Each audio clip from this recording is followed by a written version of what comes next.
Assalamualaikum warahmatullahi wabarakatuh. Waalaikumsalam warahmatullahi wabarakatuh. Kalau dari gelas menjadi gelas, eta mah caket. Dari lem menjadi lampu, itu masih serumpun. Tapi cokot Sunda dengan cokot Jawa itu jauh bedanya. Atos Sunda dengan atos Jawa itu jauh. Ulama Sunda sama ulama Jawa nggak pernah akur kalimat atos gitu.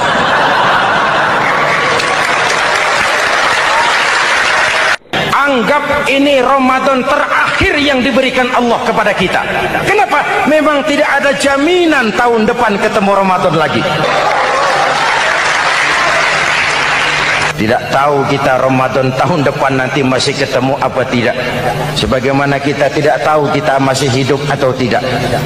Hadirin yang saya hormati, misi kedua Al-Quran, persaudaraan, kebersamaan atas dasar keadilan dan kebenaran. Manusia bersuku-suku, ya. Manusia berbangsa-bangsa, memang itu diakui oleh Al-Quran. Min dzakari wa untha wa ja'alnakum syu'uban wa qabaila. Kami ciptakan kamu dari laki-laki dan perempuan. Kami jadikan kamu bersuku-suku dan berbangsa-bangsa. Apa tujuannya? Agar kamu saling mengenal satu dengan yang lain.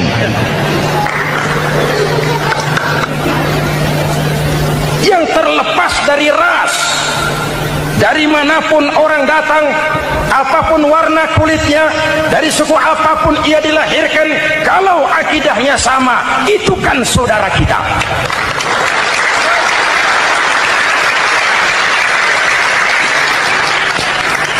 Seperti di masjid, kita tidak peduli dari mana kita datang. Yang datang dari kidul, madep ngulon mang. Yang datang dari sebelah lor, madep ngulon mang.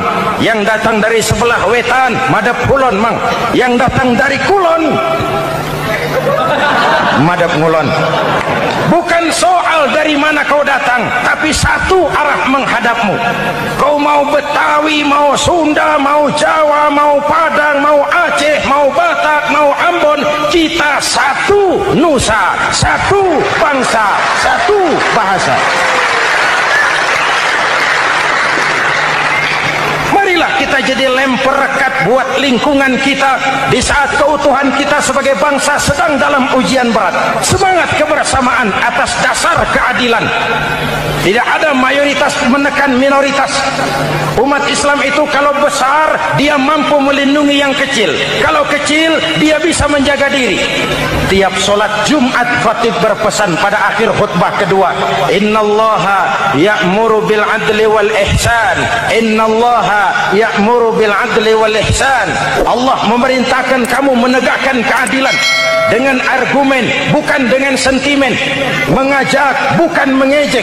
Merangkul, tidak untuk tujuan memukul. Kalau sebagai bangsa kita utuh, kompak dan bersatu, saya yakin kita akan bisa mengatasi kesulitan-kesulitan sekarang ini.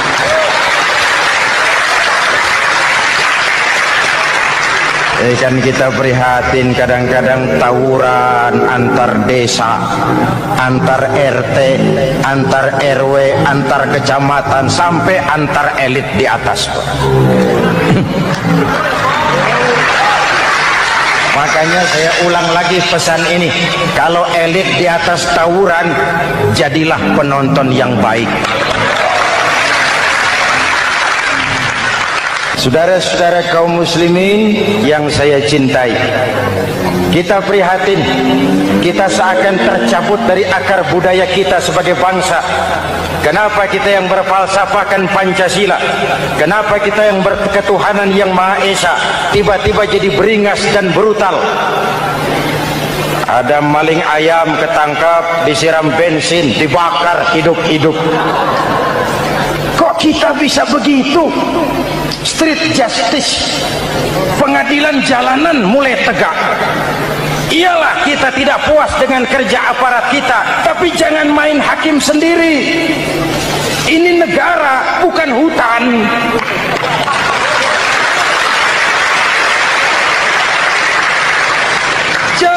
mencegah kemunkaran dengan menegakkan kemunkaran baru.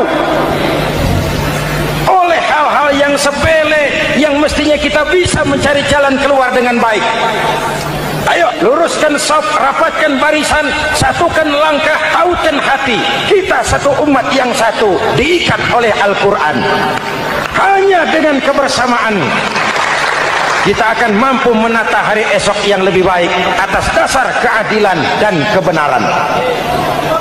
Dulu teh Muhammad Toha teriak takbir ngadepi Belanda. Bung Tomo teriak takbir ngadepi Belanda. Ayeuna takbir ngadepi batur sadulur salembur. Nanaonan.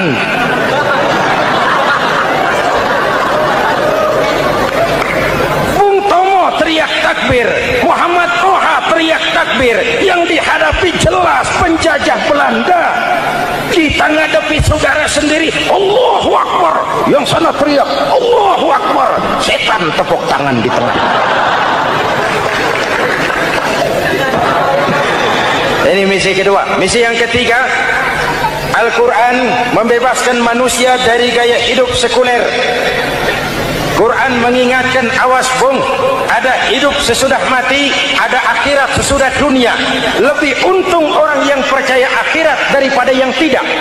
Paling tidak hidupnya normatif. Contoh, saudara yakin akhirat ada, lalu saudara hidup baik-baik, menjauhi yang munkar, meninggalkan yang haram, saudara sujud, puasa, jihad, lalu saudara mati. Setelah mati ternyata akhirat tidak ada. Tidak ada ruginya. Paling kurang kita sudah dicatat sebagai orang baik. Sebaliknya, saudara tidak percaya sama akhirat, lalu hidup seenaknya, judi, mabuk, zina, nipu orang, korupsi, tenggelam dalam kemunkaran, lalu mati. Setelah mati ternyata akhirat ada. Baik, kemana anjen? Lebih untung orang yang percaya akhirat ketimbang yang tidak. Hidupnya ada rem. Iya pak, saya kepengen banyak uang, tapi kalau main judi nanti di akhirat bagaimana? Iya, saya kepengen jadi orang kaya, tapi kalau korupsi, nipu orang, buka peternakan tuyul, nanti di akhirat bagaimana?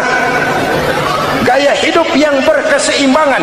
Ada hidup sesudah mati dan ada akhirat sesudah dunia. Yang keempat, Quran membebaskan manusia dari belenggu kebodohan. Quran ayat yang pertama turun sudah berkata, Iqra, baca, kamu jangan jadi bodoh. Kebodohan menimbulkan kemiskinan, kemiskinan mendekatkan kepada kekufuran. Yang kelima, ini kado buat ibu-ibu. Quran mengangkat harkat, derajat dan martabat kaum wanita. Sebelum Quran turun, sebelum Islam datang, nasib wanita sangat menyedihkan. Dilahirkan hanya untuk melahirkan. Kalaupun berperan, peranannya tidak lebih segitiga. Dapur, sumur, kasur. Kasur, sumur, dapur.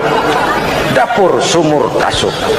Wanita dilecehkan, sekadar alat pemuas nafsu.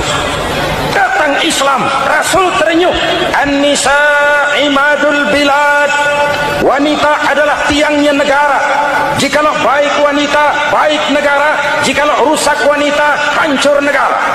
Karena wanita, negara jaya. Betul? Karena wanita, negara hancur. Betul? Maka wanita adalah bidadari yang kadang-kadang setan. Kadang-kadang.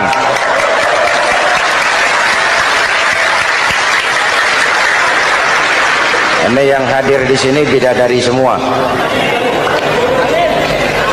Ibu bapak, saudara-saudara hadirin yang saya hormati. Lalu bagaimana sikap kita terhadap Al-Quran?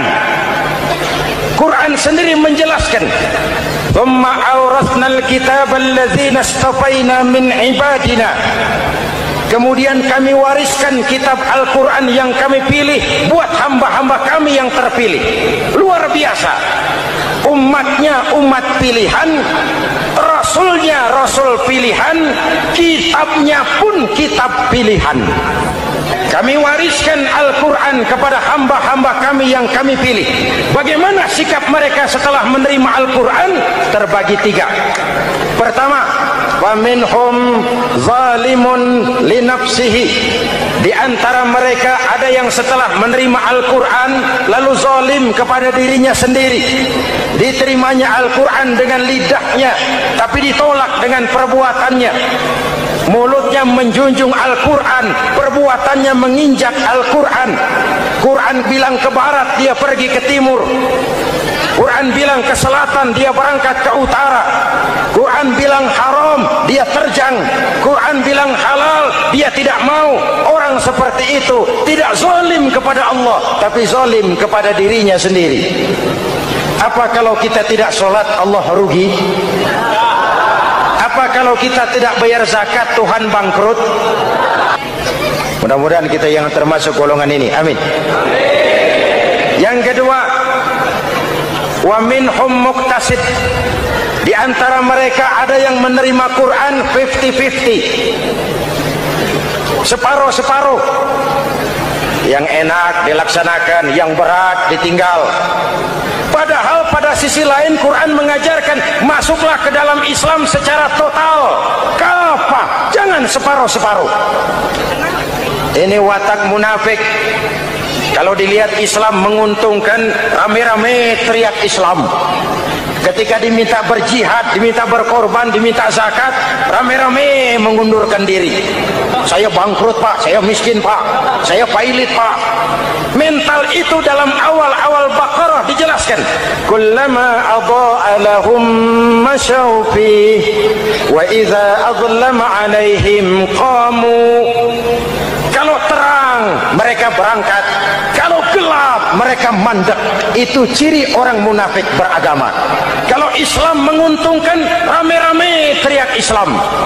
Ketika diminta berjihad, berkorban, berjuang, rame-rame mengundurkan diri. Muqtasid. Golongan yang ketiga, ini yang ideal. Wa minhum sabiqum bil khairati biiznillah. Di antara mereka ada yang setelah menerima Al-Quran lalu berlomba-lomba mengamalkannya, berlomba-lomba melaksanakannya. Jangan sampai yang baca Quran dengan suara merdu dapat piala, yang mengamalkan Quran dengan konsekuen dapat penjara.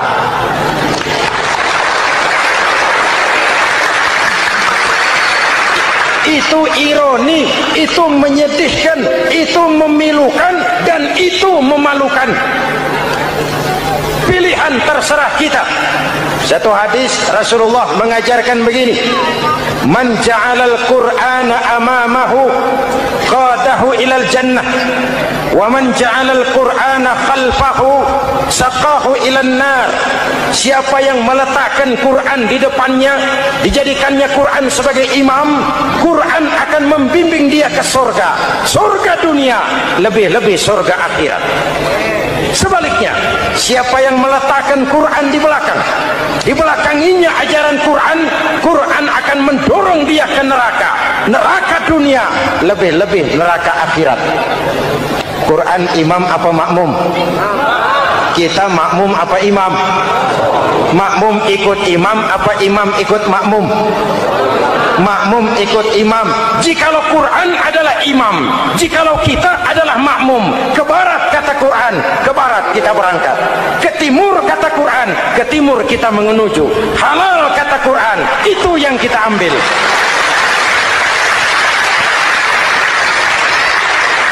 Mari kita jadikan Ramadan sebagai bulan di mana sedikit demi sedikit kita berupaya kembali menjadi generasi yang Qurani. Rasulullah pernah ditanya, kalau Tuhan wafat ya Rasul, kemana kami minta nasihat? Aku tinggalkan kamu dua nasihat, satu yang diam saja, satu yang bisa bicara. Yang bisa bicara apa ya Rasul? Al-Quran. Minta nasihat Quran. Yang diam saja apa ya Rasul? Maut. Dalam hidup ada dua nasihat. Nasihat yang bisa bicara, Al-Quran. Nasihat yang diam saja, maut. Mau dagang, minta nasihat Quran. Mau bertetangga, minta nasihat Quran. Itu nasihat. Nasihat yang kedua, diam saja, tahu-tahu datang maut. Setiap penganut agama mempunyai kitab-kitab yang suci atau dianggap sebagai suci. Semua agama. Orang Nasrani punya kitab Injil. Orang Yahudi punya kitab Taurat. Orang Hindu punya kitab Weda. Orang Buddha punya kitab Tripitaka. Pengikut Konghucu punya kitab Tao Te Ching. Orang Majusi pengikut Zoroaster punya kitab Zen Avesta. Orang kebatinan punya kitab Serat Centani, Hidayat Jati atau Darmo Gandul.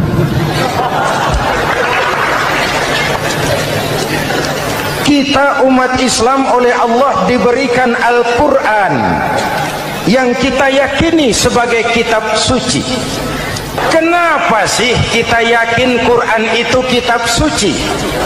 Pertama, ajarannya sesuai dengan fitrah manusia. Suatu kitab dinamakan suci kalau konsep ajarannya sesuai dengan fitrah. Contoh, ini laki-laki ini seneng nggak sama perempuan? Normal. Kalau nggak seneng saya ragu-ragu. Perempuan seneng nggak sama laki-laki?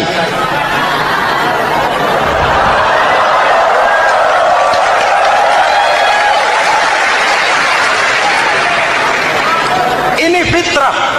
Laki-laki suka perempuan, perempuan suka laki-laki. Quran memahami itu. Hai laki-laki, kau senang dengan perempuan. Hai perempuan, kau suka dengan laki-laki. Oke, lewat sini, lewat pintu yang disebut nikah.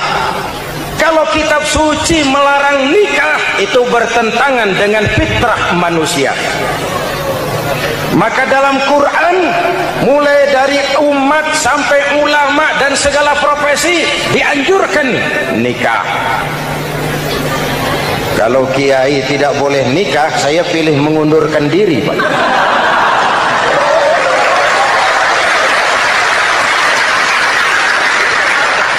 Itu bertentangan dengan fitrah.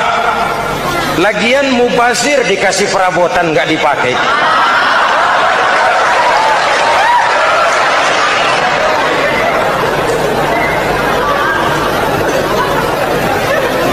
Fitrah.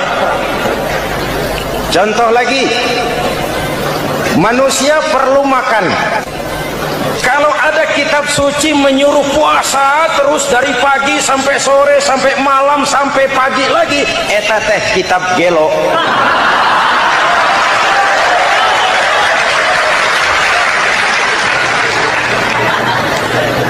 Quran sesuai dengan fitrah. Puasa mulai dari imsak sampai datang waktu maghrib.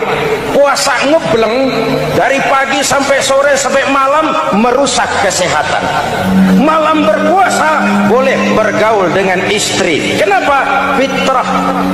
Kalau siang tidak boleh, malam tidak boleh, sebulan penuh panas kepala.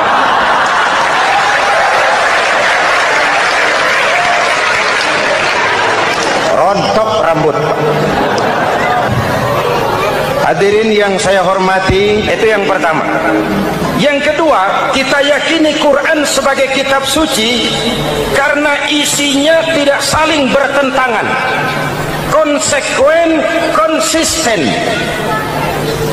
Kalau ada satu kitab, di satu ayat mengajarkan Tuhan Esa, di lain ayat mengajarkan tiga, liar itu mah.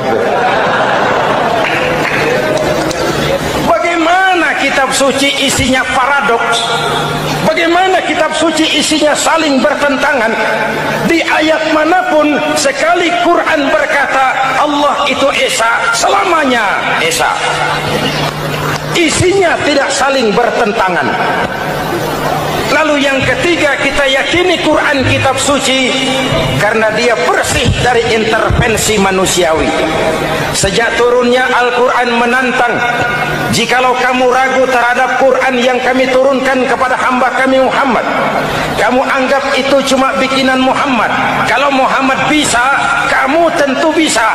Baik, bikin satu surah semacam Al-Quran. 14 abad yang lalu tantangan ini turun dan sampai malam ini belum terjawabkan.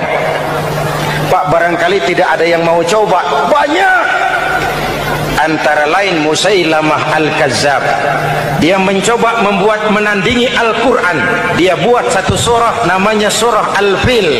Bunyinya begini, bikinan Musailamah. Al-Fil, wa mal-fil, wa ma adraka mal-fil, lahu khurtumun tawil, wa lahu zail. Sudah berbentuk syair. Isinya apa? Al-fil, gajah. Wa mal-fil, apakah gajah itu? Wa ma adraka mal-fil, tahukah kamu apa itu gajah? Lahu khurtumun tawil, dia punya belalai panjang. Walahu zail, dan dia punya ekor. Gak usah turun ayat begituan, orang tahu.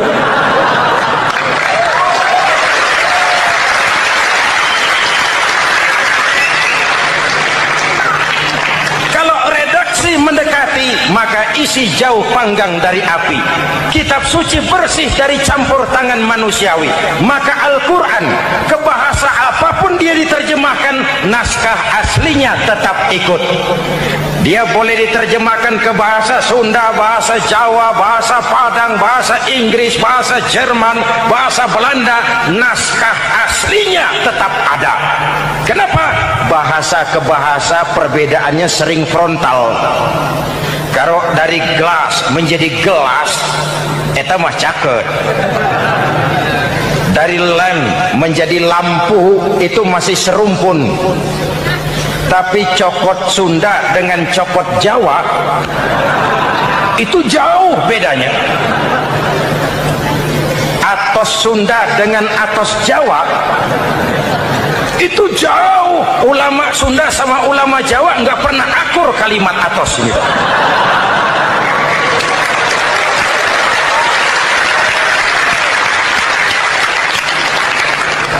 Inilah kebenaran janji Allah, inna nahnu nazzalna dzikra wa inna lahu lahafizun. Kami yang turunkan Al-Quran, kami yang akan menjaganya. Ribuan orang hafal Al-Quran. Lalu apa pesan-pesan misi utama Al-Quran? Pertama, menegakkan tauhid. Ini yang lebih dahulu. Membentuk kualitas sumber daya manusia dengan menanamkan nilai-nilai keimanan, membebaskan dari ketergantungan kepada benda.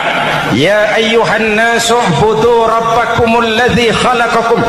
Hai manusia, Tuhanmu yang perlu kau sembah hanyalah Tuhan yang telah menciptakan kamu. Jangan menyembah Tuhan yang tidak pernah menciptakan kamu. Mengapa kau menyembah harta padahal dirimu lebih berharga dari harta?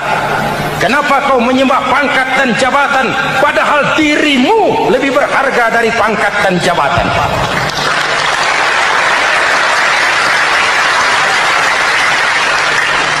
Diajak rasio berpikir, Tuhanmu yang perlu kau sembah hanyalah Tuhan yang menciptakan kamu.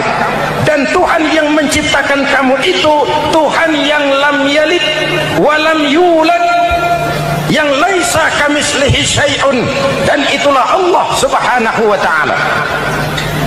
Ayo orang teh, ayeuna teh boleh pakai teh. Ayeuna teh, kita teh kalau kepada syirik jali, syirik yang terang-terangan, insya Allah tidak. Nyata-nyata menyembah berhala, tidak. Nyata-nyata menyembah pohon, tidak. nyata-nyata berkeyakinan Tuhan lebih dari satu? Tidak. Tapi kita sering terjebak pada syirik kecil, syirik khafi, syirik yang tersamar. Saya sejak pakai cincin ini, jangankan anak gadis, nenek-nenek ngelihat saya cincin.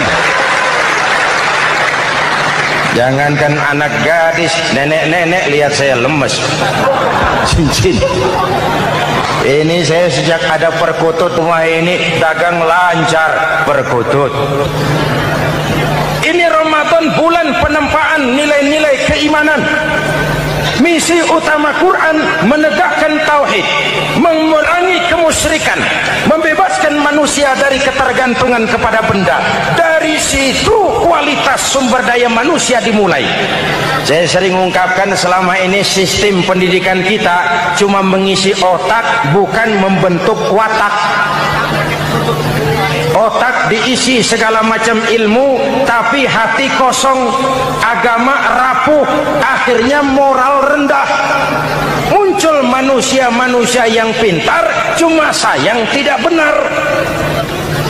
Indonesia kita bangkrut, Indonesia kita terpuruk, Indonesia kita sakit sekarang ini, kan ulahnya orang-orang yang pintar tapi tidak benar.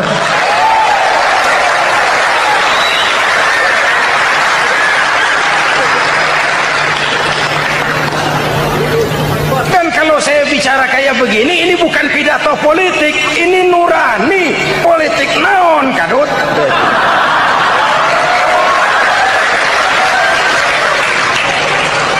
Ini nurani, ini tanggung jawab sebagai anak bangsa.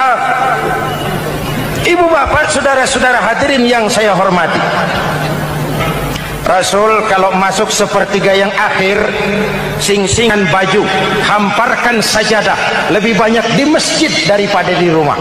Itu Rasul. Maka sepertiga yang akhir masjid makin ramai. Lihat Masjidil Haram. Lain dengan kita. Sepertiga yang akhir masjid mulai mengalami kemajuan. Safnya makin maju.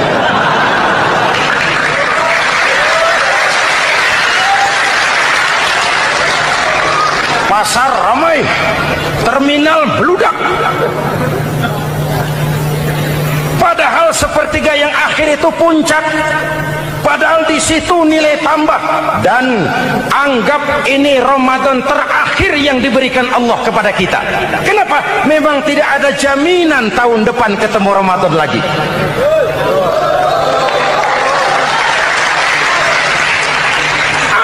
Ini Ramadan terakhir yang diberikan Allah kepada kita. Tidak ada jaminan tahun depan Ramadan akan ketemu lagi. Tidak ada jaminan. Manfaatkan pelukan pemutihan. Semua kita melakukan introspeksi. Tidak tahu kita Ramadan tahun depan nanti masih ketemu apa tidak. Sebagaimana kita tidak tahu kita masih hidup atau tidak.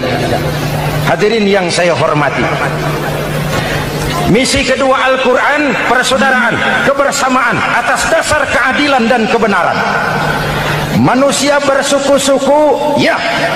Manusia berbangsa-bangsa, memang itu diakui oleh Al-Quran. Min dzakari wa untha waja'alnakum syu'uban wa qabaila. Kami ciptakan kamu dari laki-laki dan perempuan. Kami jadikan kamu bersuku-suku dan berbangsa-bangsa. Apa tujuannya? Agar kamu saling mengenal satu dengan yang lain.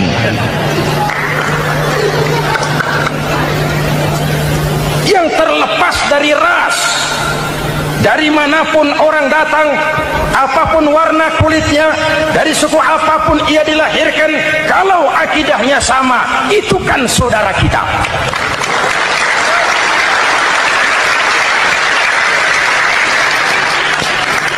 Seperti di masjid, kita tidak peduli dari mana kita datang. Yang datang dari kidul, madep ngulon mang.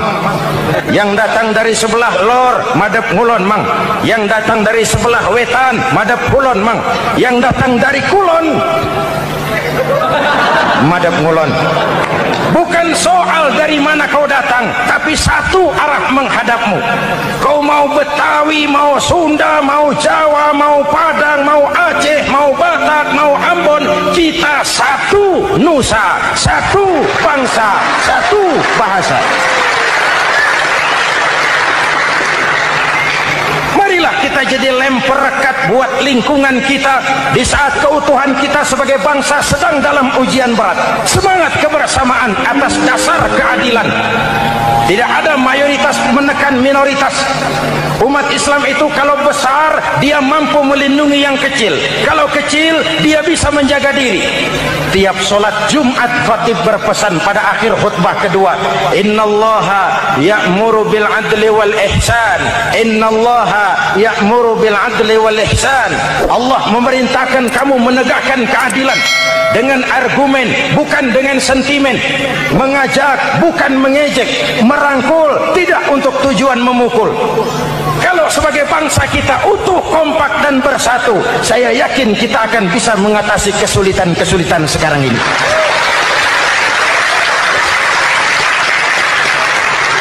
Kan kita prihatin kadang-kadang tawuran antar desa, antar RT, antar RW, antar kecamatan, sampai antar elit di atas. Makanya saya ulang lagi pesan ini, kalau elit di atas tawuran, jadilah penonton yang baik. Saudara-saudara kaum muslimin yang saya cintai, kita prihatin, kita seakan tercabut dari akar budaya kita sebagai bangsa.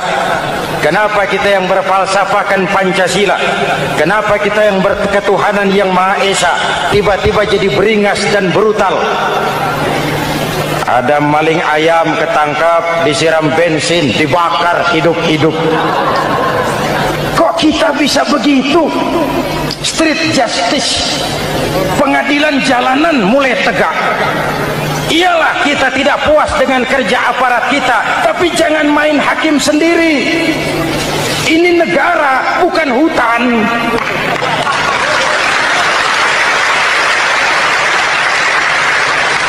Jangan mencegah kemunkaran dengan menegakkan kemunkaran baru.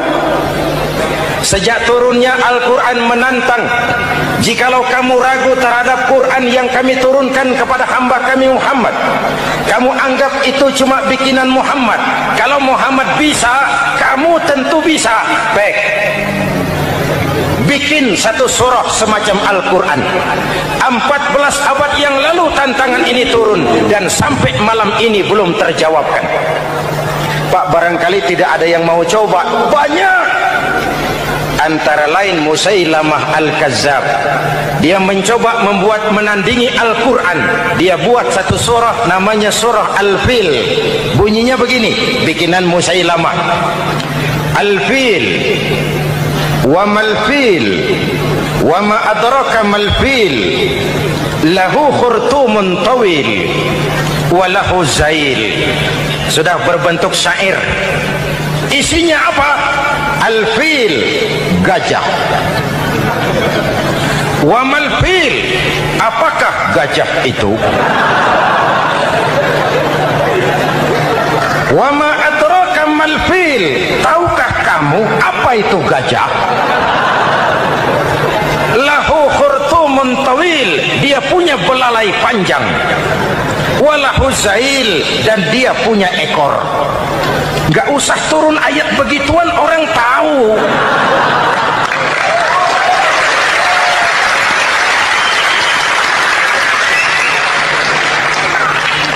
Kalau redaksi mendekati, maka isi jauh panggang dari api. Kitab suci bersih dari campur tangan manusiawi. Maka Al-Quran, ke bahasa apapun dia diterjemahkan, naskah aslinya tetap ikut. Dia boleh diterjemahkan ke bahasa Sunda, bahasa Jawa, bahasa Padang, bahasa Inggris, bahasa Jerman, bahasa Belanda, naskah aslinya tetap ada. Kenapa? Bahasa ke bahasa perbedaannya sering frontal. Kalau dari gelas menjadi gelas, eta mah caket.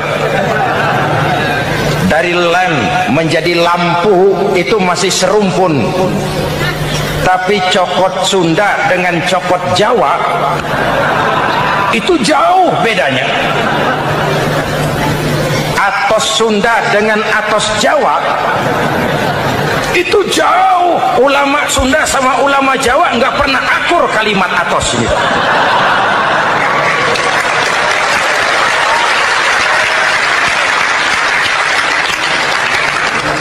Inilah kebenaran janji Allah, inna nahnu nazzalna dzikra wa inna lahu lahafizun.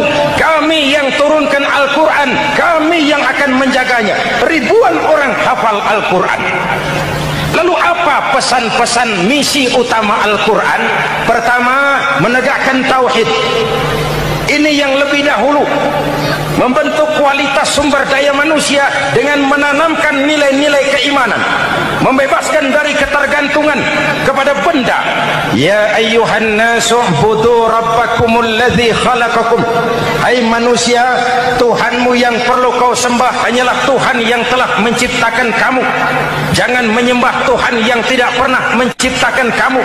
Mengapa kau menyembah harta padahal dirimu lebih berharga dari harta? Kenapa kau menyembah pangkat dan jabatan padahal dirimu lebih berharga dari pangkat dan jabatan?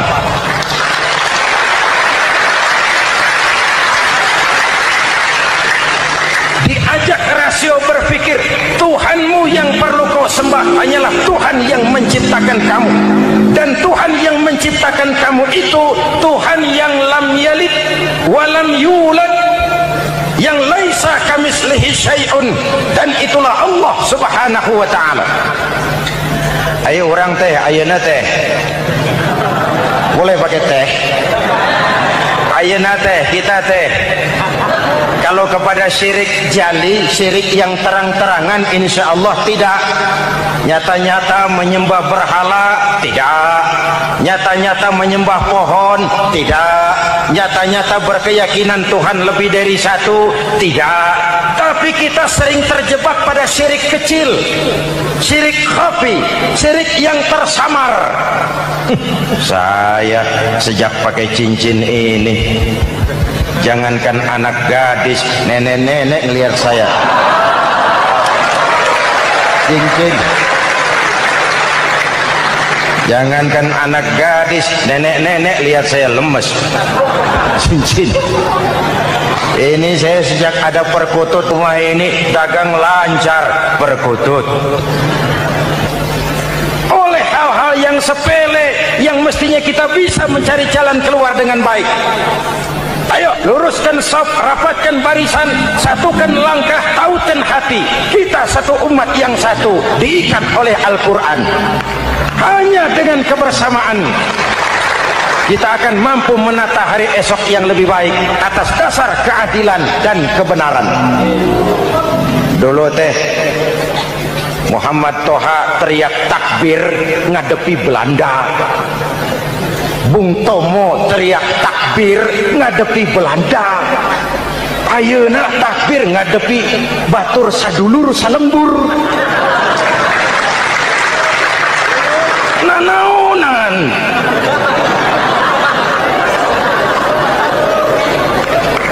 Bung Tomo teriak takbir, Muhammad Toha teriak takbir. Yang dihadapi jelas penjajah Belanda. Kita ngadepi saudara sendiri, Allahu Akbar. Yang sana teriak Allahu Akbar, setan tepuk tangan di tengah.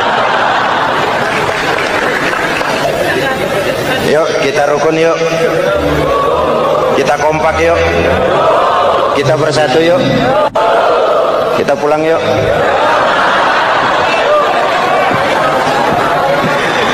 Ini misi kedua. Misi yang ketiga, Al-Quran membebaskan manusia dari gaya hidup sekuler.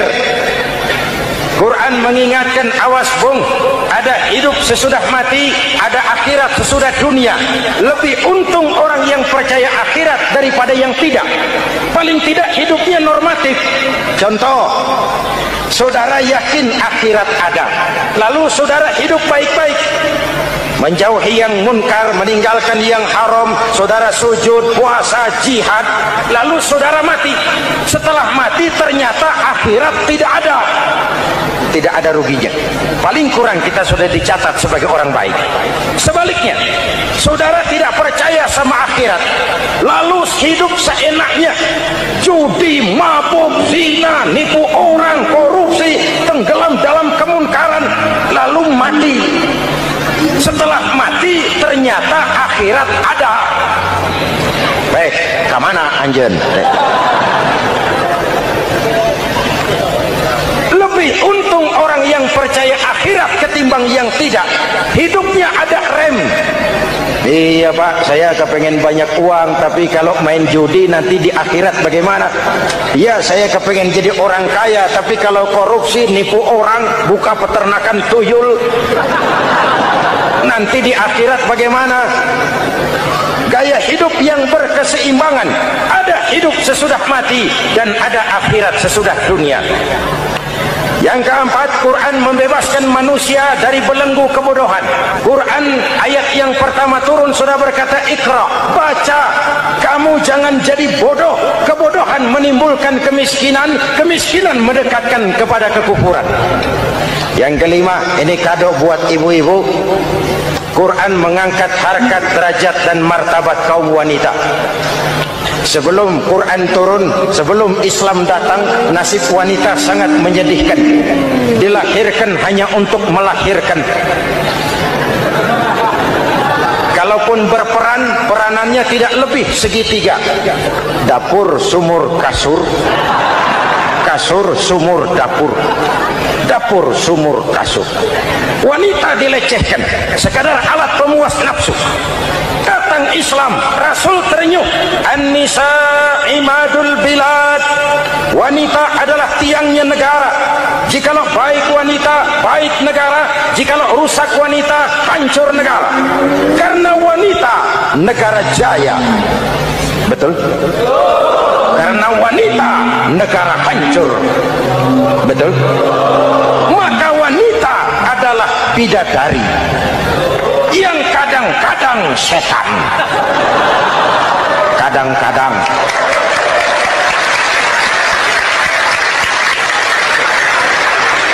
Karena yang hadir di sini bidadari semua. Ibu bapak, saudara-saudara hadirin yang saya hormati. Lalu bagaimana sikap kita terhadap Al-Quran? Quran sendiri menjelaskan, "Tsumma awrathnal kitaba alladzina istafaina min ibadina." Kemudian kami wariskan kitab Al-Quran yang kami pilih buat hamba-hamba kami yang terpilih. Luar biasa. Umatnya umat pilihan, Rasulnya Rasul pilihan, kitabnya pun kitab pilihan. Kami wariskan Al-Quran kepada hamba-hamba kami yang kami pilih. Bagaimana sikap mereka setelah menerima Al-Quran? Terbagi tiga. Pertama, faminhum zalimun li nafsihi. Di antara mereka ada yang setelah menerima Al-Quran lalu zalim kepada dirinya sendiri. Diterimanya Al-Quran dengan lidahnya, tapi ditolak dengan perbuatannya. Mulutnya menjunjung Al-Quran, perbuatannya menginjak Al-Quran. Quran bilang ke barat, dia pergi ke timur. Quran bilang ke selatan, dia berangkat ke utara. Quran bilang haram, dia terjang. Quran bilang halal, dia tidak mau. Orang seperti itu tidak zalim kepada Allah, tapi zalim kepada dirinya sendiri. Mudah-mudahan kita yang termasuk golongan ini. Amin. Yang kedua, wa minhum muqtasid. Di antara mereka ada yang menerima Quran 50-50. Separuh-separuh. Yang enak dilaksanakan, yang berat ditinggal. Padahal pada sisi lain Quran mengajarkan masuklah ke dalam Islam secara total. Kafah, jangan separuh-separuh. Ini watak munafik. Kalau dilihat Islam menguntungkan, rame-rame teriak Islam. Ketika diminta berjihad, diminta berkorban, diminta zakat, rame-rame mengundurkan diri. Saya bangkrut Pak, saya miskin Pak, saya pailit Pak. Mental itu dalam awal-awal Baqarah dijelaskan. Kullama adha'a lahum masyaw fih wa idza adlama 'alaihim qamu. Kalau terang mereka berangkat, kalau gelap mereka mandek. Itu ciri orang munafik beragama. Kalau Islam menguntungkan, rame-rame teriak Islam. Ketika diminta berjihad, berkorban, berjuang, rame-rame mengundurkan diri. Muqtasid. Golongan yang ketiga, ini yang ideal. Wa minhum sabiqum bil khairati biiznillah. Di antara mereka ada yang setelah menerima Al-Quran lalu berlomba-lomba mengamalkannya, berlomba-lomba melaksanakannya. Jangan sampai yang baca Quran dengan suara merdu dapat piala, yang mengamalkan Quran dengan konsekuen dapat penjara.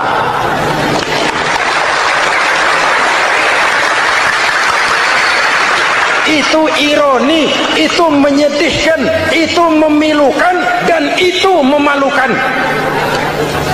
Pilihan terserah kita. Satu hadis Rasulullah mengajarkan begini: man ja'alal Qur'ana amamahu qadahu ilal jannah wa man ja'alal Qur'ana khalfahu saqahu ilan nar. Siapa yang meletakkan Quran di depannya, dijadikannya Quran sebagai imam, Quran akan membimbing dia ke surga, surga dunia, lebih-lebih surga akhirat. Sebaliknya, siapa yang meletakkan Quran di belakang, dibelakanginya ajaran Quran, Quran akan mendorong dia ke neraka, neraka dunia, lebih-lebih neraka akhirat. Quran imam apa makmum? Kita makmum apa imam? Makmum ikut imam apa imam ikut makmum? Makmum ikut imam. Jikalau Quran adalah imam, jikalau kita adalah makmum. Ke barat kata Quran, ke barat kita berangkat. Ke timur kata Quran, ke timur kita menuju. Halal kata Quran, itu yang kita ambil.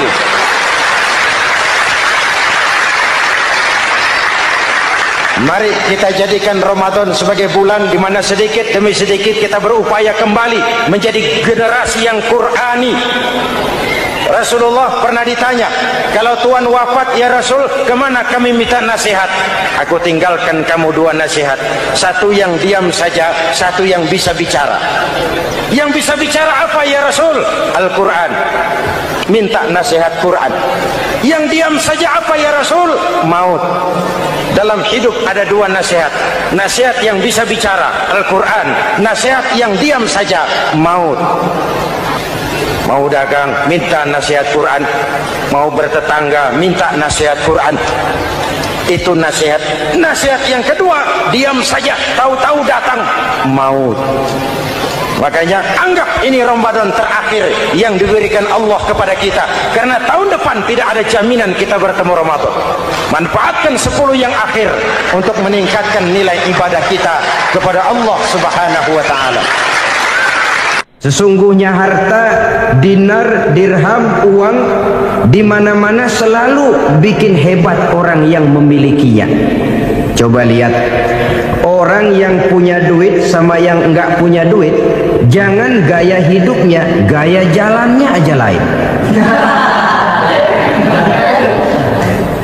Wahia lisanun liman arada fasahatan, wahia silahun liman arada qitala. Uang adalah senjata yang paling ampuh bagi orang yang mau pergi.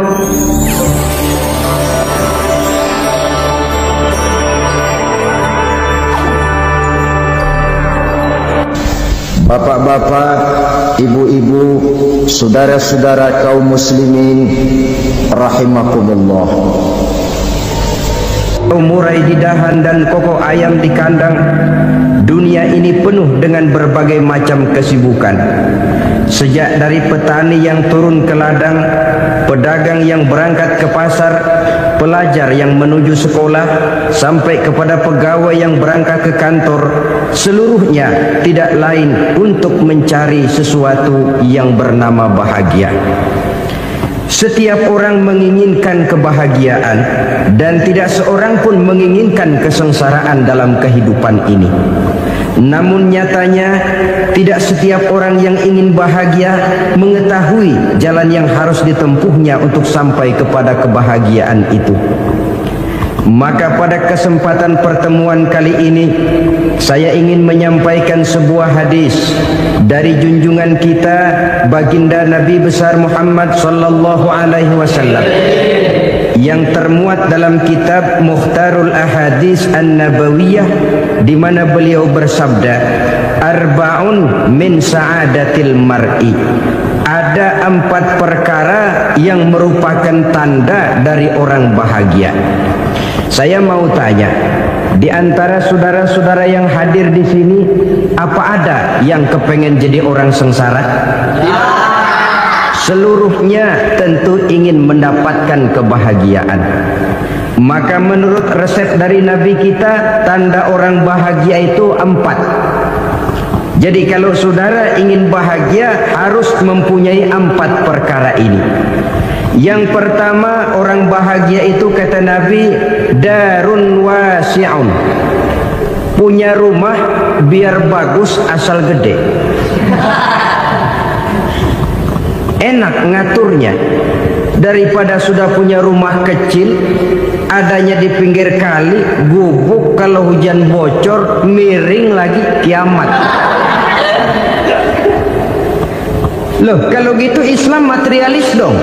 Hadis ini boleh diartikan dengan makna hakiki, arti yang sebenarnya, boleh diartikan dengan makna majazi, arti kiasan.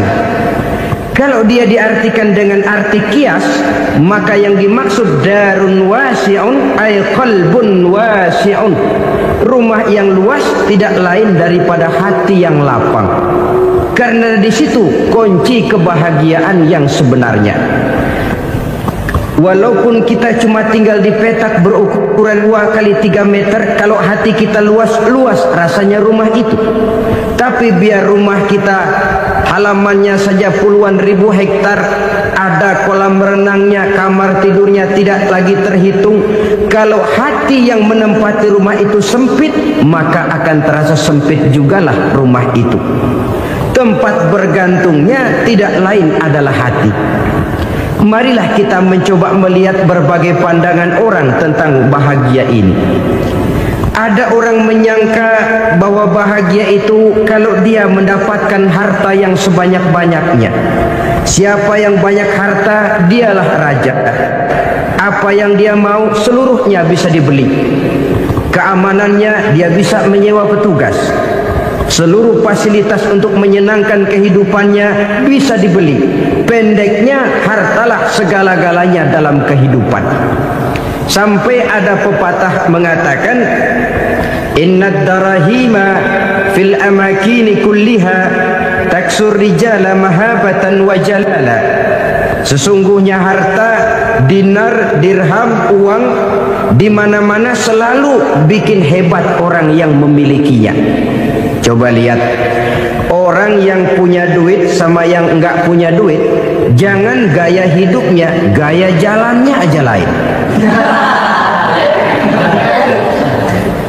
Wahia lisanun liman arada fasahatan, wahia silahun liman arada qitala.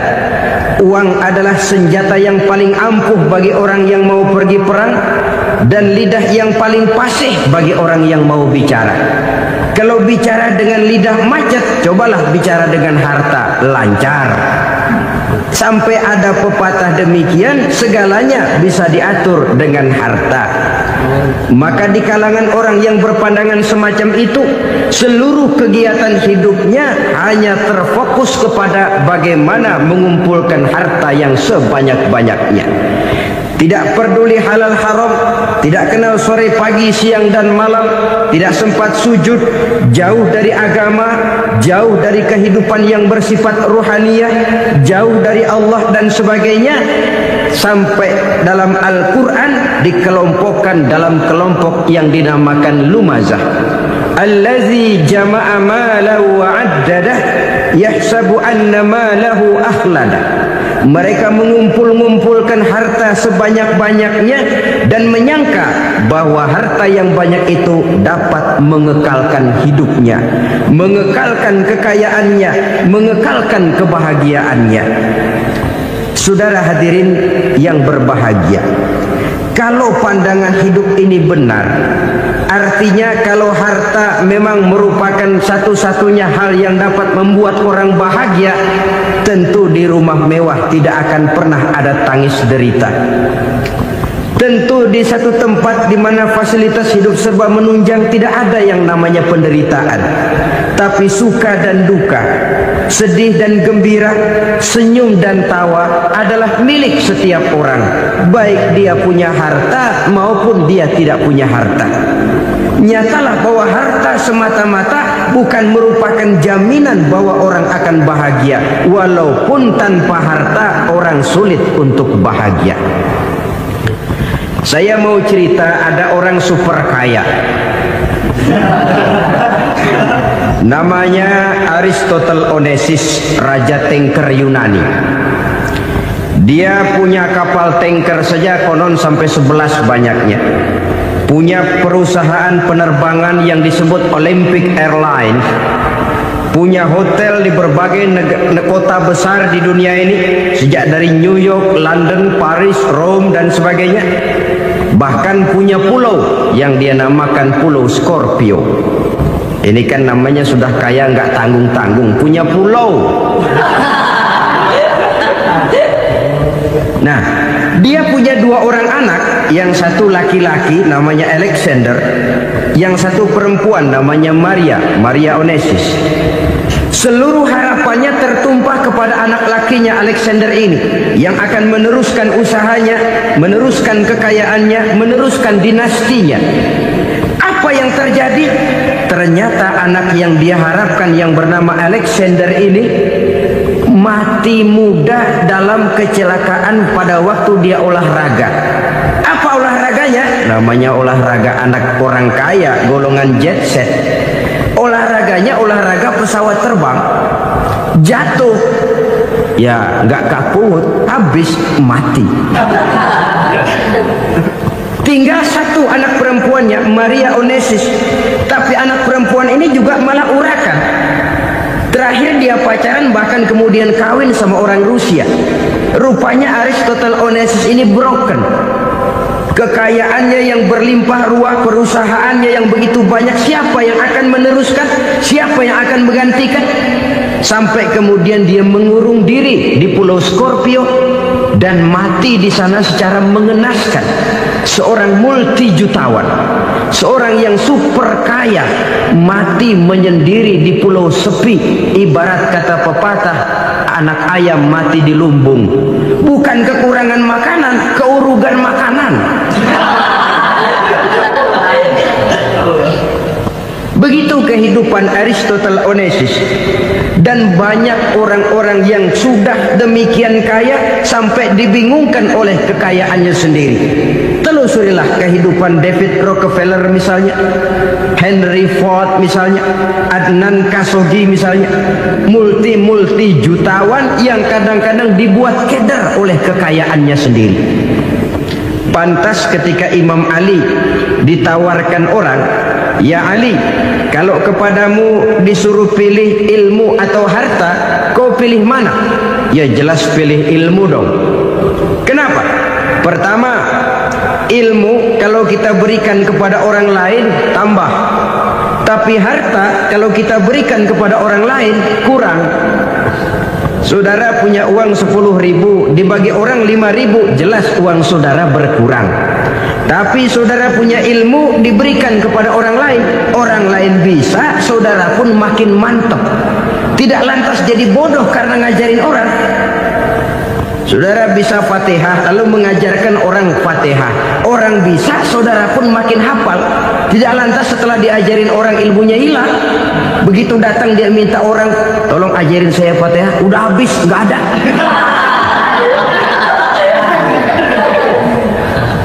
Yang kedua kata Imam Ali, ilmu menjaga kita. Kalau harta kita yang harus jaga. Makin banyak ilmu, makin terpelihara diri seharusnya. Tetapi makin banyak harta, makin bingung kita jaganya. Sampai kadang-kadang kalau perlu seluruh keliling rumah dipasangi alarm. Belum cukup disewakan anjing besar-besar, pasang di depan pintu, awas anjing galak. Masih belum cukup juga, cari centeng tukang-tukang kepruk jaga rumah. Masih terasa belum aman, padahal rumahnya dikelilingi tembok besar. Di balik tembok ada pintu-pintunya tebal. Di balik pintu itu terbuka masuk kamar, kamar pun ada pintunya, pintunya pun kuat. Masuk ke dalam kamar ada lemari, lemarinya pun pintunya kuat, dikunci, kuncinya pun kuat. Tapi tahap seluruhnya yang timbul cuma sekedar was-was saja. Kesimpulannya sekali lagi, tanpa harta orang memang sulit untuk bahagia. Tapi harta semata-mata tidak merupakan jaminan orang akan bahagia.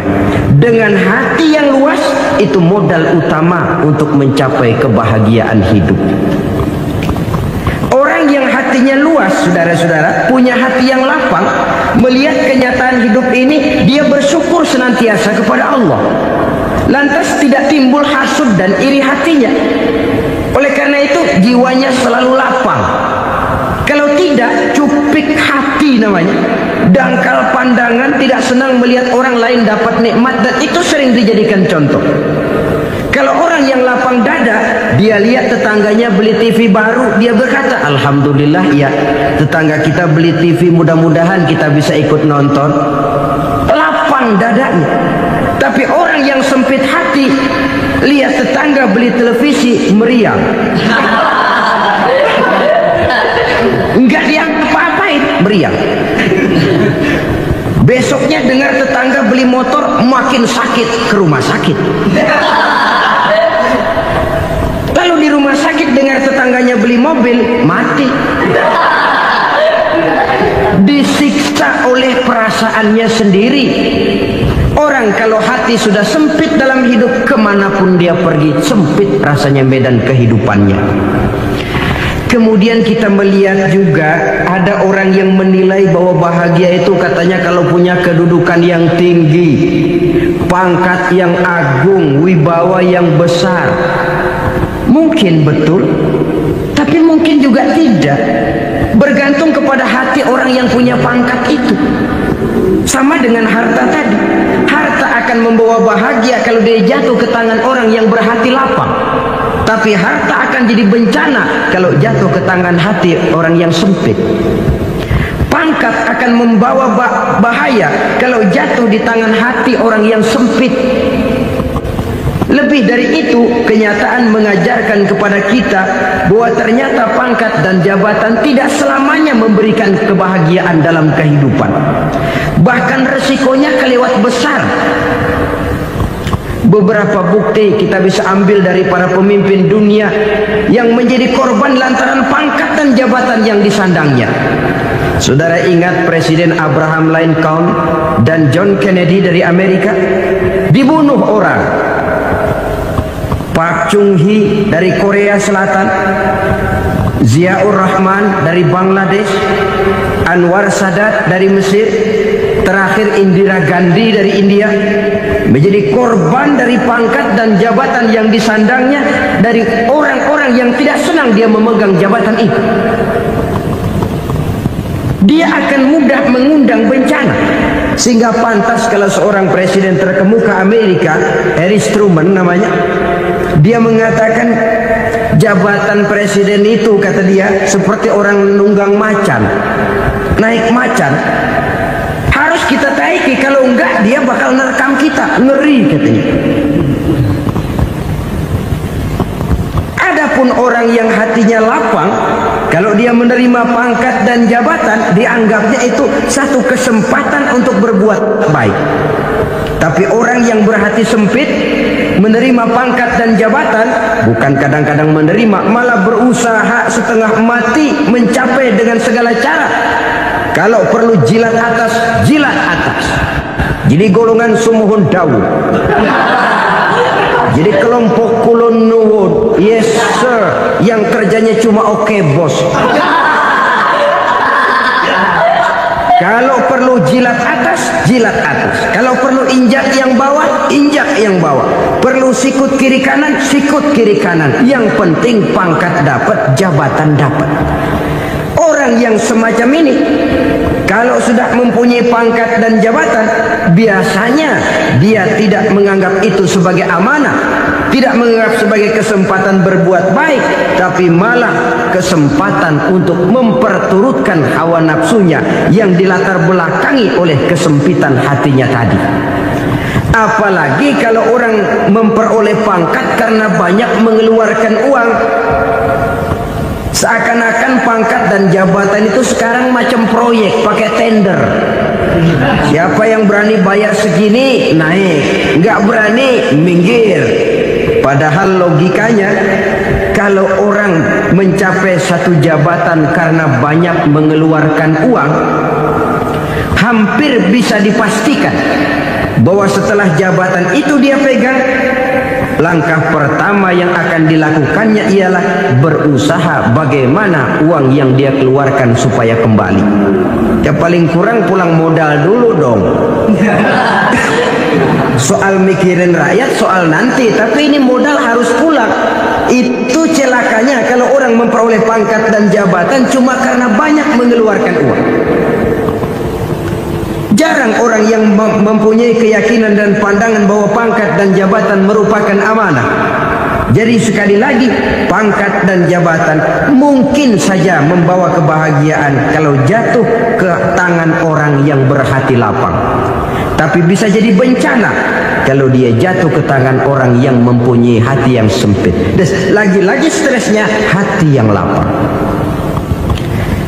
Lalu sebagian orang, saudara, ada yang berpandangan katanya bahagia itu kalau jadi orang terkenal, mempunyai popularitas, menjadi idola di kalangan remaja, di kalangan orang tua, di segala lapisan masyarakat. Padahal makin populer orang, makin terikat dia. Ya kalau macam kita ini kan nggak punya nama, nggak populer, tengah malam buta mau nongkrong di warung Tegal aman. Tapi pangkat, jabatan, kedudukan, popularitas menyebabkan kita diikat dengan berbagai macam peraturan. Cuma mandi sama ke WC saja yang nggak dikawal.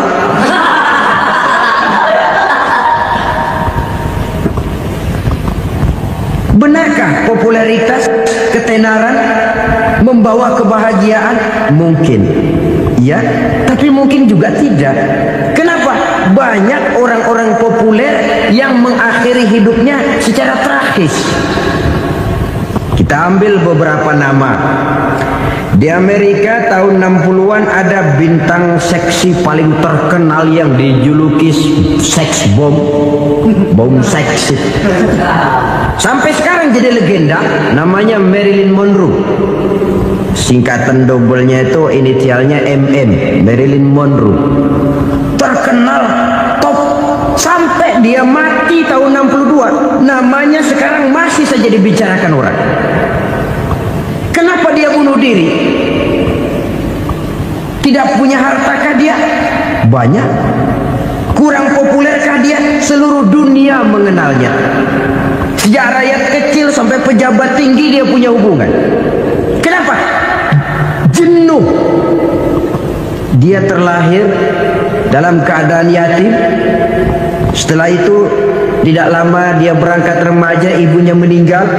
Pindah dari wanita asuh ke wanita asuh sampai 12 orang ibu angkatnya. Dan kekecewaan yang paling parah, setiap laki-laki yang dekat dengannya hanya seperti kapal berlabuh. Datang dan pergi silih berganti. Padahal dia merindukan seseorang yang bisa melindungi hidupnya. Dia rindukan itu dan dia tidak pernah menemukan. Itu yang akhirnya menyebabkan dia minum pil tidur kelewat dosis, minum obat tidur kebanyakan, ya tidur terus sampai sekarang.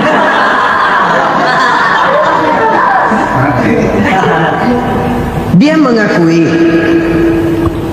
saya telah memiliki ketenaran, tapi saya tidak pernah hidup dalam ketenaran itu. Saya pandai main sandiwara, tapi saya ingin hidup dalam alam yang real sebagaimana umumnya orang. Itu yang dia rindukan.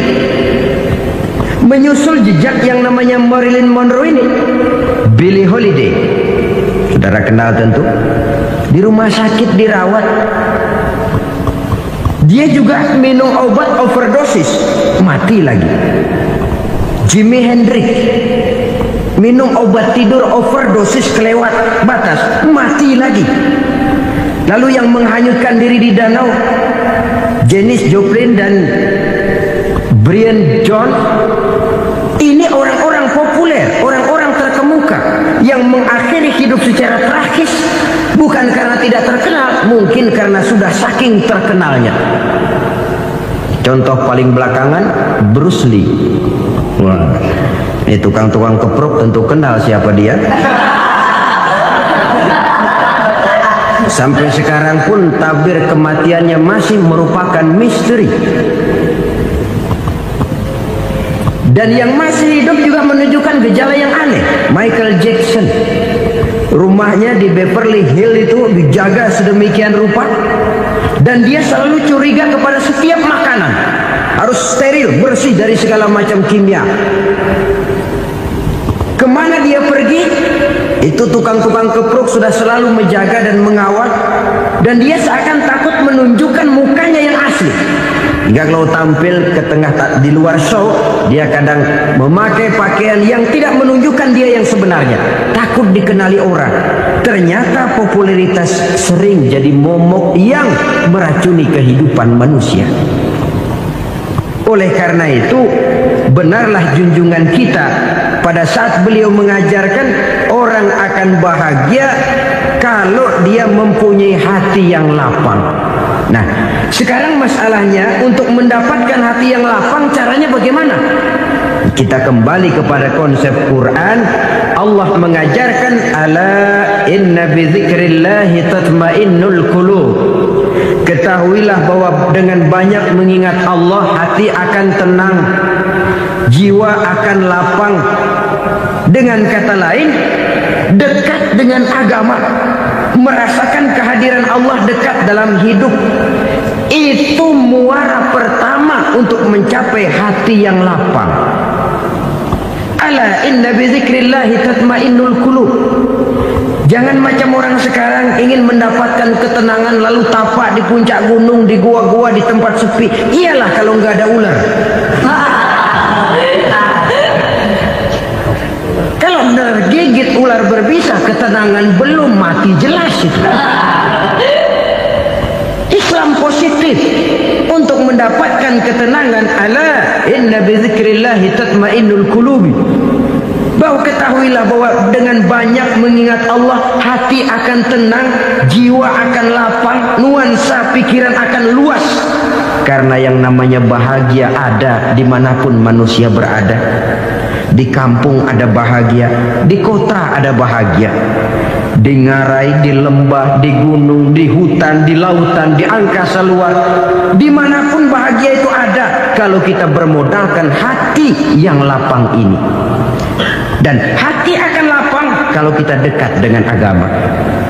Dekat dengan harta buat sementara hati mungkin tenang, tapi ketenangan yang relatif dan temporer. Apalagi orang tiap kali tambah harta, tiap kali tambah rencana, itu wajar. Mungkin sebelumnya saudara berpikir, kalau punya duit 5.000 enak nih. Begitu punya duit 5.000, aduh sayang kalau 10.000 aja.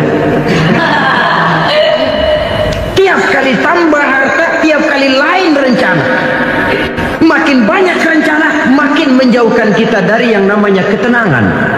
Padahal ketenangan merupakan unsur utama untuk mencapai bahagia. Dan ketenangan itu bermuara dalam hati manusia. Tengoklah kehidupan ini. Orang yang banyak harta dengan orang miskin, berbedakah rasa sakit yang mereka tanggungkan? Rasanya tidak. Walaupun si kaya tidur di kasur empuk berselimutkan sutra mahal, sementara si miskin meringkuk di balai bambu yang keras dan kasar. Apabila maut datang, dia juga tidak pernah pilih bulu. maut datang menjemput si kaya di singgasana keemasannya, dikelilingi oleh para pengasuh, dayang dan idang serta para pengawal, dan maut pun datang menjemput si miskin papa sehingga ia tergelepar di tepian jalan. Kedua-duanya bernama mati. Kalau nyata bahwa sakit yang ditanggung si kaya tidak beda dengan sakit yang ditanggung si miskin, bukan harta semata yang membuat orang bahagia. Hati yang tenang, jiwa yang lapang penuh kedamaian karena banyak berzikir dan mengingat Allah, itu merupakan modal utama untuk mencapai sesuatu yang bernama bahagia.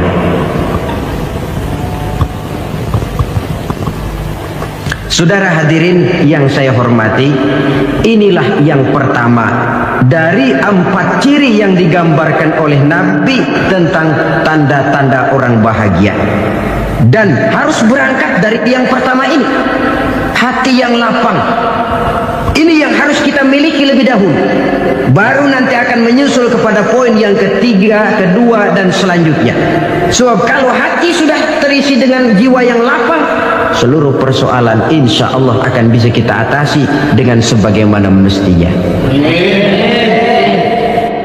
Yang kedua sekarang, tanda orang bahagia menurut baginda Nabi, markabun syariah.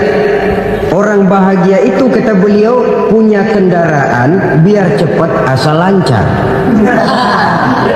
Artinya kemana dia mau pergi mudah. Apa maksud hadis ini? Kalau kita kaji lebih dalam, kendaraan itu kan alat transportasi. Transportasi tidak lain adalah usaha memudahkan komunikasi.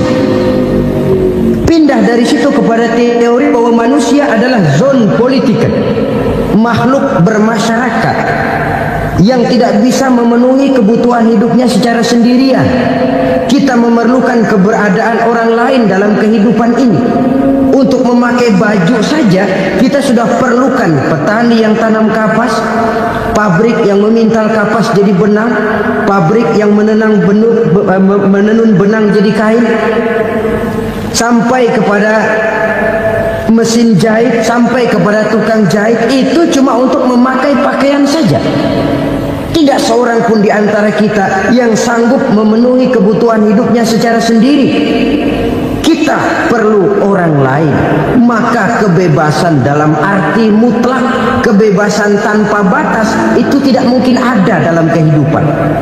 Karena kita mengadakan yang disebut interaksi sosial. Setiap kegiatan kita tentu melibatkan orang lain. Menurut kita barangkali kita bebas jalan di jalan raya semaunya, tapi orang lain berkendaraan pun merasa bahwa ini ada juga jalan haknya, dan begitu selanjutnya. Oleh karena itu, maksud dari kendaraan yang cepat ini adalah khulata'uhu ma'as solihin. Lingkungan pergaulannya terdiri dari orang-orang soleh. Pergaulannya luas. Kemana dia pergi ada temannya. Kesulitannya ada tempat dia cerita.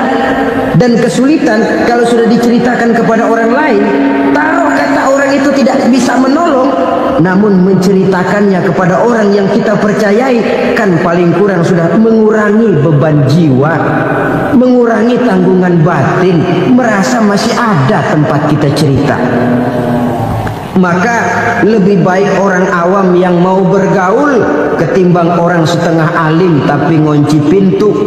Sebab nantinya akan timbul sikap picik, cupik pandangan, dan tidak luas menghadapi kenyataan dalam kehidupan ini. Namun yang harus kita garis bawahi, pergaulan memang mesti luas. Namun jangan sekali-kali lupa bahwa pergaulan sangat besar pengaruhnya dalam ikut membentuk kepribadian manusia. Sehari-hari bisa kita bilang, kalau kita dekat sama tukang minyak wangi, sekalipun nggak dibagi minyaknya, baunya tentu dapat. Betul? Tapi dekat sama tukang elas, walaupun nggak kena apinya, asapnya mesti kena. Kalau Syauqi mengatakan lebih jelas lagi, man asyaral asyrafa asya musarrafan wa muasyiral anzali ghairu musarrafin. Awalam taral jildal hakira muqabbalan bisagri lamma sara jildal mushaf. Siapa yang bergaul dengan orang mulia, dia bakal ikut menjadi mulia. Tapi siapa yang berteman dengan orang hina, dia tidak bakal ikut menjadi mulia. Tidakkah kau lihat, kata Syauqi, kulit kambing yang hina pun dicium orang ketika menjadi kantong Quran. Kulit kambing hina, kalau dia sendirian gak ada yang mau cium. Tapi begitu dia bergaul dengan Quran, menjadi kantong Quran, dipakein minyak wangi, ditaruh di tempat yang tinggi, mau diambil dicium dulu, dibawa dengan penuh hormat dan hati-hati. Kulit kambing yang hina lantaran berteman dengan Quran, numpang mujur. Tapi coba lihat kalau kulit kambing berteman dengan kayu, jadi beduk, habis. Zohor dikemplang, asar dipukul. Itu pun sedikit saja, cuma salah milih teman. Yang temannya Quran dihormati orang, yang temannya kayu lantaran jadi beduk, gelap-gelap subuh orang udah kemplangi.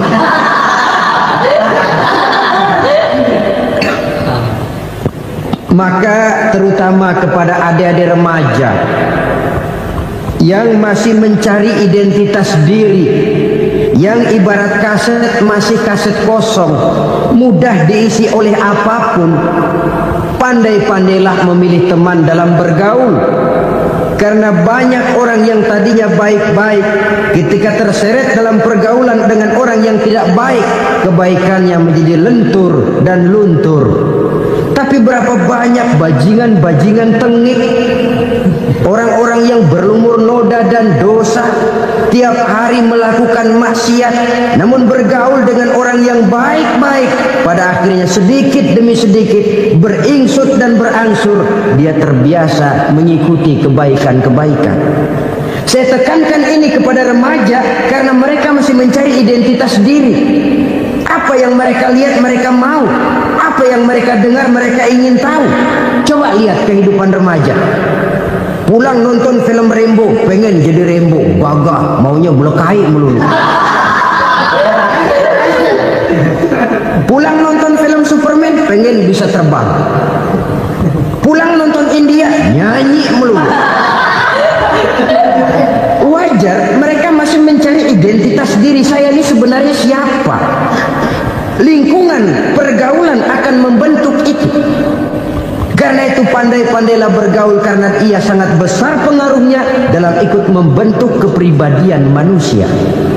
Apalagi sifat yang jelek lebih cepat menularnya ketimbang sifat yang baik. Sifat yang baik, watak yang soleh itu lambat sekali untuk menular. Tapi yang tidak baik, kan prosesnya mah kalau remaja biasanya mula-mula dengar. Karena dengar lalu pengen tahu. Karena pengen tahu lalu ngeliatin. Begitu ngeliatin kan pengen nyobain. Setelah nyobain ketagihan. Nah, ini prosesnya. Yang namanya ganja, morfin, narkotik awalnya kan begitu. Mula-mula dengar katanya kalau sudah fly to the sky, sudah melayang ke langit katanya, disitulah puncak kebahagiaan. Mulanya cuma dengar. Karena dengar pengen tahu. Karena pengen tahu lalu melihat, kumpul sama orang yang suka ngeganja. Setelah melihat, nah pengen ngerasain. Begitu ngerasain enak juga, ketagihan. Kalau sudah ketagihan jadi penyakit kronis, bisa merembet kepada yang lain. Iya, kalau orang tuanya mampu untuk beli morfin, beli ganja. Kalau tidak kan pikirannya ngayap, jemuran siapa ya gue sabar. Timbullah perbuatan-perbuatan negatif yang bermula dari salah pergaulan. Apalagi buat adik-adik remaja yang tinggal di kota-kota besar, yang pengaruh budaya, pengaruh kesenian, pengaruh struktur kehidupan yang nampak makin individualistis, di mana persaingan tajam, tensi ekonomi tinggi, orang mudah mengalami stres. Pandai-pandailah dalam bergaul, sekali lagi, karena ia sangat besar pengaruhnya dalam ikut membentuk kepribadian manusia. Orang bahagia punya kendaraan yang cepat, artinya punya pergaulan yang luas, dan lingkungan pergaulannya terdiri dari orang-orang yang soleh. Kemana dia pergi ada teman, kesulitannya ada tempat dia cerita. Tapi kalau sudah menyendiri, hidup sendiri, kesulitan dipikiri sendiri, bisa mati belum waktunya. Tidak ada tempat berbagi rasa, tidak ada tempat bercerita, tidak ada tempat mengurangi beban dalam kehidupan. Pantas betul kalau Islam sangat menggalakkan dan menganjurkan orang kalau sudah sampai waktunya itu untuk melangsungkan nikah. Kata Nabi, ya ma'syaras syabab man istata'a minkumul ba'at falyatazawwaj. Hai para pemuda, kalau sudah mampu memberi nafkah, kawinlah, nikahlah kamu. Kenapa? Sudah ada teman hidup, tempat berbagi rasa. Kesulitan kalau ada tempat cerita akan lebih ringan ketimbang kita telan sendiri, walaupun bobot kesulitannya sama beratnya. Saudara-saudara kaum muslimin rahimakumullah, inilah ciri yang kedua, punya kendaraan biar cepat asal lancar. Kemana kita mau pergi gampang. Dengan kata lain, setelah hati yang luas, pergaulan yang luas. Dua. Yang ketiga sekarang, tanda orang bahagia itu menurut Nabi, misbahun mudhi'un, punya lampu yang terang.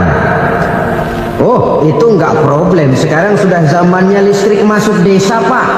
Lampu sudah terang semua. Betul, kalau itu yang dimaksud. Tapi tidak cuma itu. Karena lampu yang dimaksud di sini, lampu yang akan menerangi seluruh perjalanan hidup. Dan perjalanan hidup itu sudah dimulai sejak kita terlahir ke alam ini sampai masuk ke alam barzah, kumpul di padang mahsyar sampai ke akhirat. Lampu yang menerangi itu yang diperlukan. Kalau lampu, katakanlah yang paling top sekarang kan lampu jenis Mercury. Taruhlah itu di rumah kita, dia cuma menerangi rumah kita, menerangi hati pun tidak sanggup. Bila kita masuk ke alam barzah, alam kubur, sanggupkah si Mercury yang begitu terang menerangi alam barzah kita? Tidak sanggup lagi. Sanggupkah lampu yang ratusan watt, bahkan puluhan ribu watt menerangi kehidupan di padang mahsyar? Tidak akan sanggup lagi.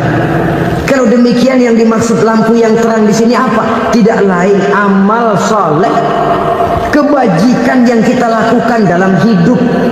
Itu yang akan jadi lampu penerang. Di dunia nama kita akan terang, jasad kita boleh hancur terkubur tanah, tapi nama kita akan dikenang orang. Begitulah kalau orang meninggalkan kebajikan dalam hidup seperti sekarang. Ribuan orang tiap saat berziarah ke kubur Imam Syafi'i, ke kubur Imam Malik, ke kubur Imam Ghazali, ke kubur orang yang baik-baik, orang yang soleh-soleh. Kebajikannya yang ditinggalkan, yang mengukir namanya dengan tinta emas, sehingga saudara sudah terbaring di alam kubur.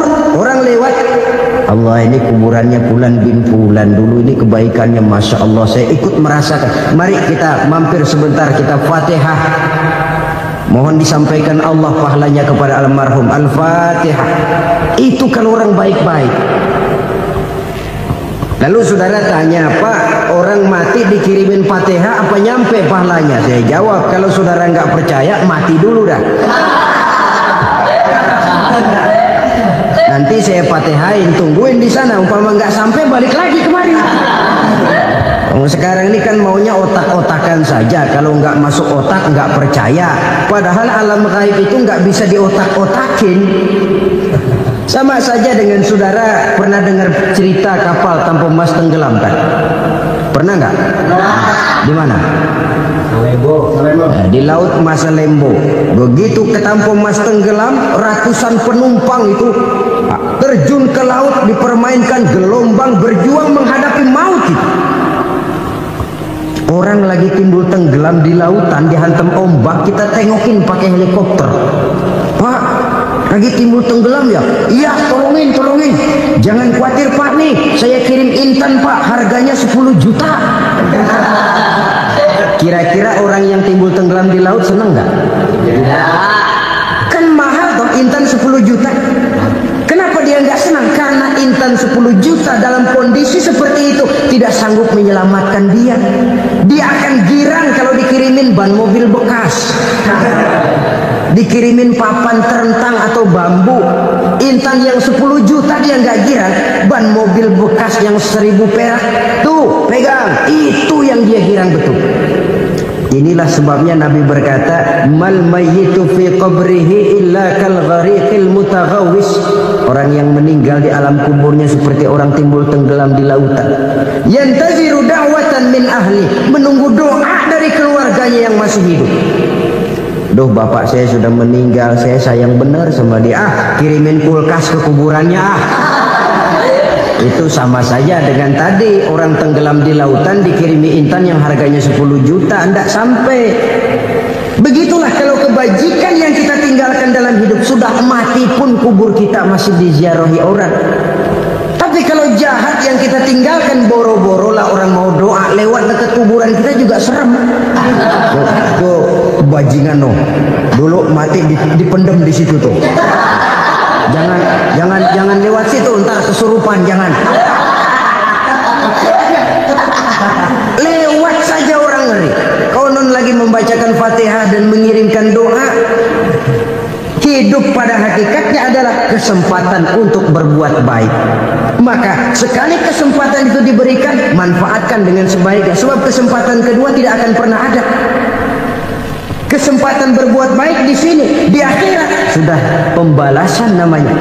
Sekali kesempatan itu dicabut, dia tidak akan pernah dikembalikan lagi. Kata Iqbal, hidup tidak mundur ke belakang, Bung. Berhenti diinjak orang, mundur hancur. Tidak ada kata mundur dalam hidup ini. Berhenti diinjak orang, mundur kecebur. Tidak ada kata lain, harus maju dalam kehidupan dalam artian yang positif. Hidup adalah kesempatan untuk mengumpulkan kebajikan yang sebanyak-banyaknya. Di situ nilai daripada manusia. Sekarang ini memang nggak kelihatan kok, orang yang banyak pahala sama yang banyak dosa nggak kelihatan kok. Barangkali kalau habis bikin dosa palanya pada benjol, mungkin orang takut sama dosa. Tapi sekarang sama saja, orang yang banyak dosa dengan yang nggak banyak dosa jalan bareng dari belakang, sama, nggak kelihatan beda.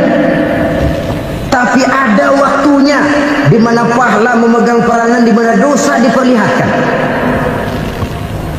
Sama saja kalau kita bawa mobil siang, lampu kan nggak begitu berfungsi. Apa lalu bilang, alah ini lampu berat-beratin, copot-copotin aja dah. Tidak perlu begitu. Kenapa? Pada suatu saat malam senja akan datang.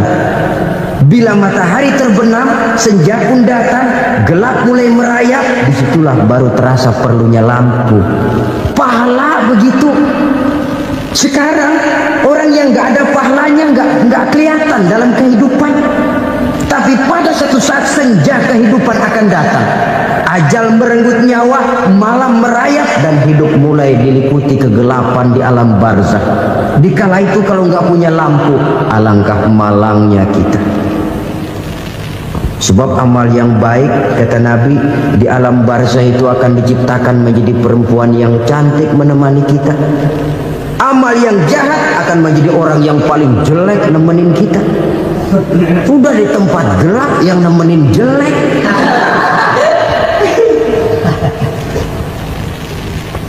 Kaum muslimin rahimakumullah. Kalau demikian masalahnya, tergantunglah kita pandai memanfaatkan waktu. Al-waktu kasayf, waktu itu cepat sekali. Yang namanya waktu itu tahu-tahu.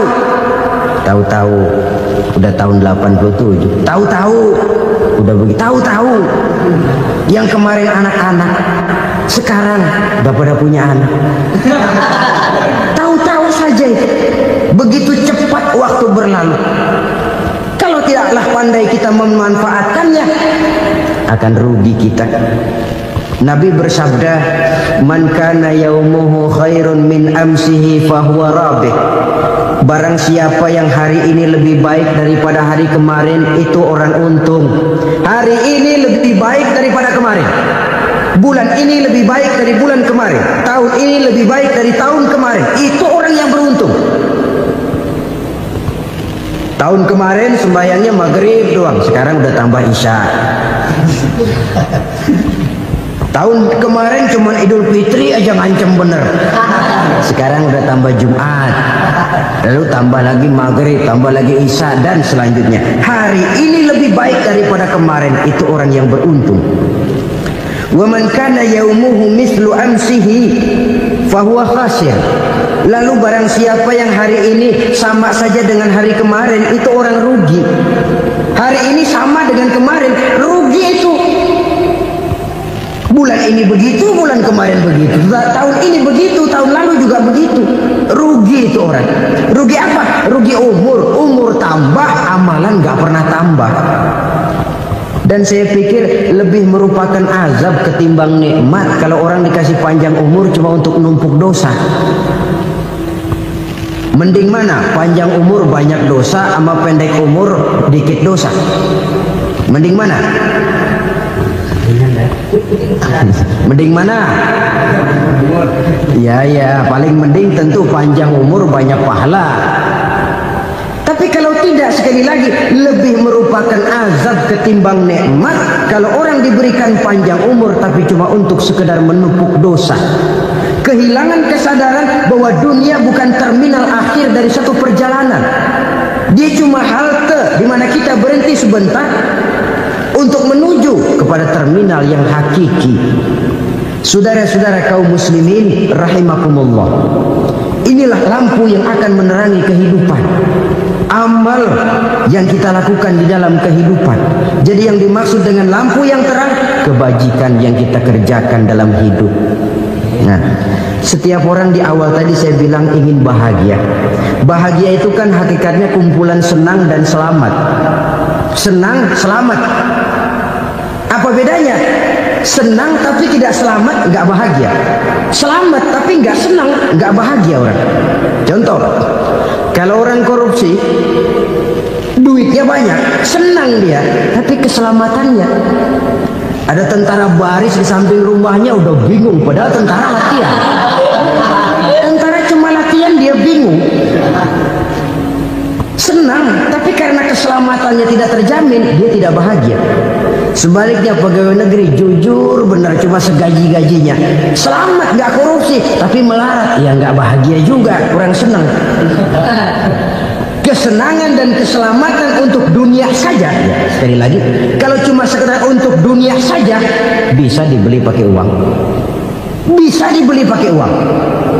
Saudara ingin selamat, bisa dibeli pakai uang. Saudara ingin senang, bisa dibeli dengan uang. Tapi setelah mati, masuk ke alam barzah, habis kekuasaan uang. Nggak bisa lagi beli keselamatan pakai uang, tidak mungkin lagi membeli kesenangan dengan uang. Di situ pahala yang megang peranan. Makin banyak pahala, makin banyak saham untuk membeli kesenangan dan keselamatan, untuk memperoleh yang namanya bahagia. Dan jangan lupa loh, di alam barzah kita nggak sebentar, menunggu datangnya kiamat. Loh iya, kalau kita begitu dikuburin terus kiamat datang, untung. Tapi kalau masih harus 1000, 2000, puluhan ribu tahun yang akan datang, dalam satu penantian yang begitu lama, tanpa saham untuk memperoleh kebahagiaan, satu kemalangan yang tidak ada pernah putus-putusnya. Janganlah tergelincir oleh kebahagiaan sebentar yang menipu dengan mengorbankan kebahagiaan hakiki yang berjangka panjang. Apa artinya senyum sejenak kalau harus ditebus dengan tangis seumur hidup? Biarlah kita minum jamu, pahit memang, getir memang, tapi kan besok badan sehat. Daripada sekarang minum sirup, manis memang, enak memang, tapi bibir pada jontor besok. Sirawan, batuk, nggak karu-karuan. Banyak orang tertipu oleh kesenangan yang sebentar, padahal laisa kullu ma yalma'u zahaban. Belum tentu semua yang berkilat itu emas, belum tentu semua yang gemerlap itu intan. Karena itu marilah manfaatkan kesempatan yang diberikan Allah ini untuk mengumpulkan kebajikan yang sebanyak-banyaknya. Yang terakhir sekarang, yang keempat, tanda orang bahagia kata Nabi. Zaujatun salihah. Orang bahagia itu tanda yang keempat kata Nabi, punya istri biar cakep asal taat. Sudah surga itu, cakep taat. Istri kayak gitu, kalau belum mati jangan dikuburin dulu. Sudah cakep taat lagi. Tapi kadang-kadang enggak, udah jelek ngadat melulu. Apa yang mau dipilih? Sebab itu Quran mengatakan istri pakaian untuk suami, suami pakaian untuk istri. Kenapa suami istri diibaratkan pakaian? Alangkah tingginya gaya bahasa Quran ini. Suami istri teman hidup, hidup perjalanan panjang. Sejak kita dalam rahim sudah ada hidup kan di sini. Sampai ke alam dunia, masuk ke alam barzakh, kumpul di padang mahsyar, sampai menuju akhirat, itu perjalanan hidup. Carilah istri atau suami teman hidup yang membawa manfaat tidak hanya kehidupan di dunia ini, sampai di alam barzakh, sampai di padang mahsyar.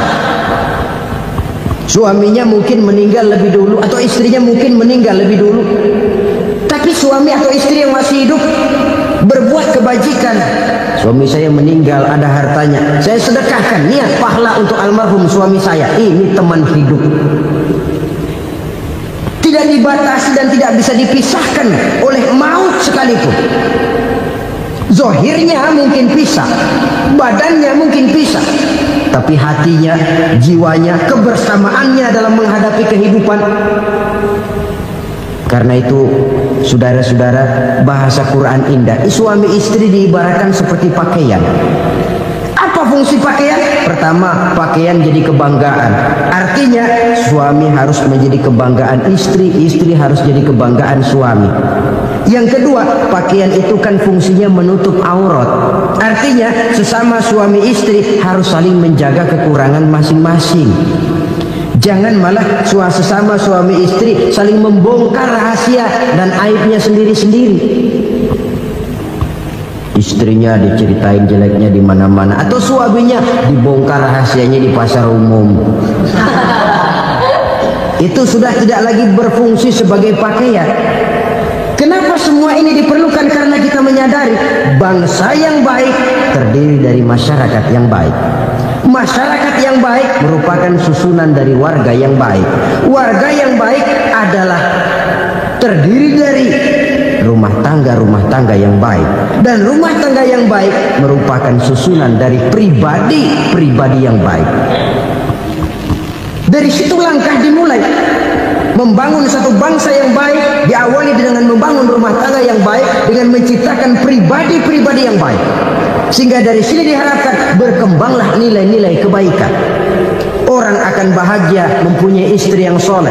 Kenapa? Tidak ada seorang suami bisa sukses jadi apapun dia, apapun profesinya, dokter kah, kiai kah, mubalik kah, petani kah, pengusaha kah, pejabat tinggi kah.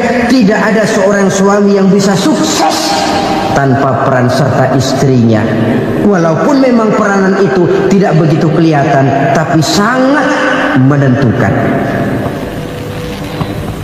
Karena itu, saudara hadirin yang saya hormati, Islam sangat menghargai kaum wanita, memberikan kedudukan yang tinggi sepanjang tidak mematikan kodrat kewanitaannya.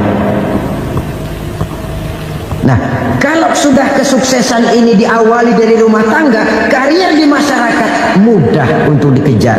Tapi keberantakan di rumah tangga merupakan kegagalan pertama di tempat lain. Nah, inilah saja yang dapat Al-Fakir sampaikan pada pertemuan kali ini. Terima kasih.